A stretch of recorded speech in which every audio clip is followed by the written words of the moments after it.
ನನ್ನ ಹೆಸರು ರೇವತಿ. ನಾನು ಎರ್ನಾಕುಳಂದಿಂದ ಬಂದಿದ್ದೇನೆ. ನಾನು ಮೊದಲ ಬಾರಿಯಲ್ಲಿ ಬಂದದ್ದು ಒಡಂಬಡಿಕೆ ತೆಗೆದದ್ದು ಸೆಪ್ಟೆಂಬರ್ 29, 2024ರಂದು. ನಾನು ಕೆಲಸ ಮಾಡುವ ಸ್ಥಳದಲ್ಲಿ ಸಹೋದ್ಯೋಗಿ ಮೂಲಕವಾಗಿದೆ ಕೃಪಾಸನದ ಬಗ್ಗೆ ಅರಿತಿದ್ದು. ಒಡಂಬಡಿಕೆ ತೆಗೆದ 3 ತಿಂಗಳಲ್ಲಿ ಕೃಪಾಸನ ಮಾತೆ ನನ್ನನ್ನು ಆಶೀರ್ವದಿಸಲು ಆರಂಭಿಸಿದರು. ನನ್ನ ಮೊದಲನೆಯ ಸಾಕ್ಷಿ ಇದಾಗಿದೆ.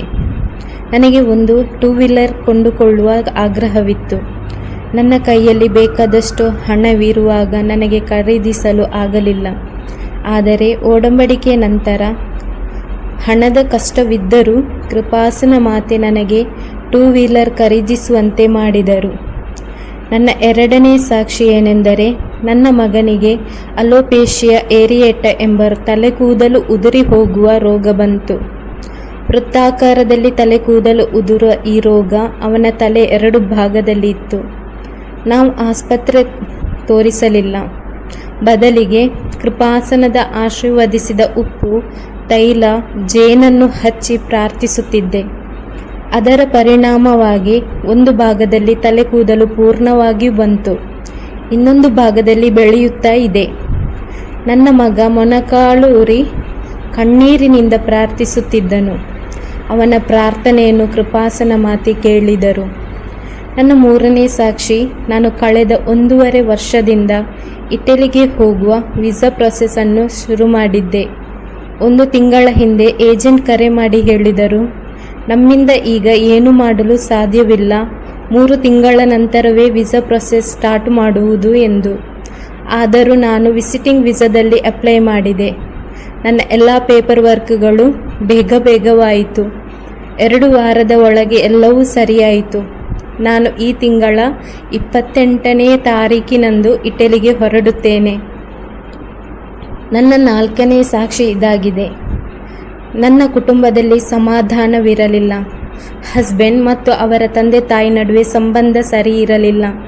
ಪರಸ್ಪರ ಮಾತನಾಡುತ್ತಿರಲಿಲ್ಲ. ನಾನು ಈ ವಿಷಯವನ್ನು ಒಡಂಬಡಿಕೆ ನಿಯೋಗದಲ್ಲಿ ಇಟ್ಟಿದ್ದೆ. ಈಗ ಎಲ್ಲ ಸಮಸ್ಯೆಗಳು ದೂರವಾಗಿವೆ.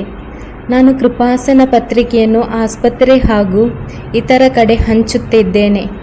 ಕರುಣೆಯ ಕಾರ್ಯವಾಗಿ ನಾನು ಮನೆಯಲ್ಲಿ ಊಟ ತಯಾರಿಸಿ ಗೌರ್ಮೆಂಟ್ ಆಸ್ಪತ್ರೆಗೆ ಹೋಗಿ ಬಡವರಿಗೆ ವಿತರಿಸುತ್ತೇನೆ ಮತ್ತು ರೋಗಿಗಳನ್ನು ಸಂದರ್ಶಿಸುತ್ತೇನೆ.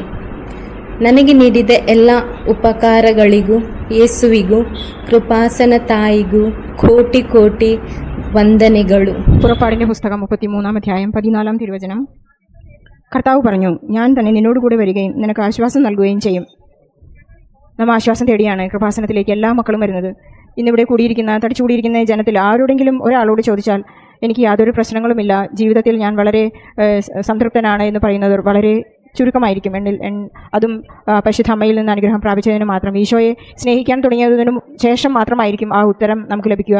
ഞാനിപ്പോൾ വളരെ കണ്ടൻറ്റഡ് ആണ്, ഞാനിപ്പോൾ വളരെ ഹാപ്പിയാണ് എന്നൊരു ഉത്തരം ലഭിക്കുന്നത് ഒരു പക്ഷേ ഉടമ്പടി ജീവിതത്തിലൂടെ കടന്നു പോകുന്നവർ മാത്രമായിരിക്കും. നാം വളരെ കണ്ണീരോടുകൂടെ ഇവിടെ വരുമ്പോൾ വളരെ ഒരു സന്തോഷത്തിൻ്റെ കൊയ്ത്തുമായിട്ടാണ് നാം ഇവിടുന്ന് ഇറങ്ങിപ്പോകുന്നത്. വീണ്ടും പരിശുദ്ധ അമ്മയിലേക്ക് നാം കടന്നു വരുന്നത് ഉടമ്പടി ജീവിതത്തിൻ്റെ ഒരു തുടർച്ചയാണ്, നിത്യതയിലേക്കുള്ള ഒരു തുടർച്ചയായിട്ടാണ് നാം എപ്പോഴും ഈ ഉടമ്പടി ജീവിതത്തിനായിട്ട് ഇങ്ങോട്ട് കടന്നു വന്ന് പരിശുദ്ധ അമ്മയോടും ഈശോയോടും നന്ദി പറയാനെത്തുന്നത്. ഇവിടെ രേവതി പറഞ്ഞ ഈ വലിയ സാക്ഷ്യത്തിൽ, പ്രത്യക്ഷീകരണ സാക്ഷ്യത്തിൽ നമുക്ക് മനസ്സിലാകുന്നത് ഒരു ഉടമ്പടി വസ്തുക്കളുടെ ശക്തമായ ഉപയോഗം അവർ ഉപയോഗിച്ചിരുന്നു എന്നാണ്.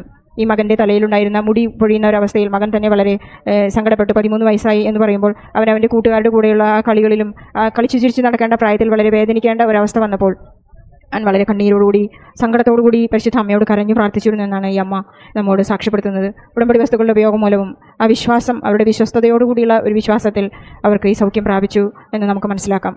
ഒരുപാട് മക്കളാണ് ഇന്ന് പരിശുദ്ധ അമ്മയോട് മാധ്യസ്ഥം അപേക്ഷിച്ച് പ്രാർത്ഥിക്കുമ്പോൾ അമ്മ ഈശോയോട് പറയുന്നുണ്ട്, അവർക്ക് അസുഖമാണ്, അവർക്ക് സൗഖ്യം വേണം, അവർക്ക് സങ്കടമാണ്, അവരുടെ അസ്വസ്ഥതകളാണ്, അവരുടെ കുടുംബത്തിൽ കലഹമാണ് എന്നൊക്കെ പരിശുദ്ധ അമ്മ പറയുമ്പോൾ പരിശുദ്ധാത്മാവിനെ നമുക്ക് നൽകി ഈശോ നമുക്ക് സൗഖ്യത്തിൻ്റെയും സമാധാനത്തിൻ്റെയും സന്തോഷത്തിൻ്റെയും എല്ലാം അരൂപിയെ നമുക്ക് അയച്ചു തന്ന് നാം വളരെ സമ്പന്നരാകുന്നത് അപ്പോഴാണ്. ഈശോ പറയുന്നുണ്ടല്ലോ, നാം ഒരു നിധി കണ്ടെത്തുമ്പോൾ നമുക്കുള്ളതെല്ലാം വിറ്റ് ആ നിധി ഇരിക്കുന്ന വയൽ വാങ്ങാനായി നാം എല്ലാം വിൽക്കുന്ന ഒരവസ്ഥയാണ് നാം ഉടമ്പടിയിലേക്ക് വരുമ്പോൾ. നമുക്കിനി ഒന്നും വേണ്ട. പലരും ഒരു സിൽവർ ഗ്രേയിലെത്തുന്നവർ പറയുന്ന ഒരു സാക്ഷ്യം അതാണ്, ഇനി എനിക്കൊന്നും ആവശ്യമില്ല, എൻ്റെ നിയോഗങ്ങളെല്ലാം എനിക്ക് പരിശുദ്ധാത്മാവിനെ ലഭിക്കണം, എനിക്ക് ഈശോയെ കാണണം എന്നുള്ള ആഗ്രഹങ്ങളിലേക്ക്, ഭൗതിക ആഗ്രഹങ്ങളെല്ലാം ചുരുങ്ങി ഈശോയെ ലഭിക്കണം എന്നുള്ള വലിയ ആഗ്രഹങ്ങളാണ് ഈ നിയോഗങ്ങളിലെല്ലാം ഇപ്പോൾ നമുക്ക് കാണാൻ സാധിക്കുന്നത്. ഈ മകൾക്ക് പറയാനുള്ളത് അത് തന്നെയാണ്. കുടുംബത്തിൽ സമാധാനമായി, കുടുംബത്തിൽ ഇനിയും ഒരുപാട് പേരെ സഹോദരൻ വന്ന് ഉടമ്പടി എടുക്കുന്നു. മകൾ ഒരുപാട് പേരെ പരിശുദ്ധ അമ്മയിലേക്ക് ആകർഷിക്കുകയാണ്.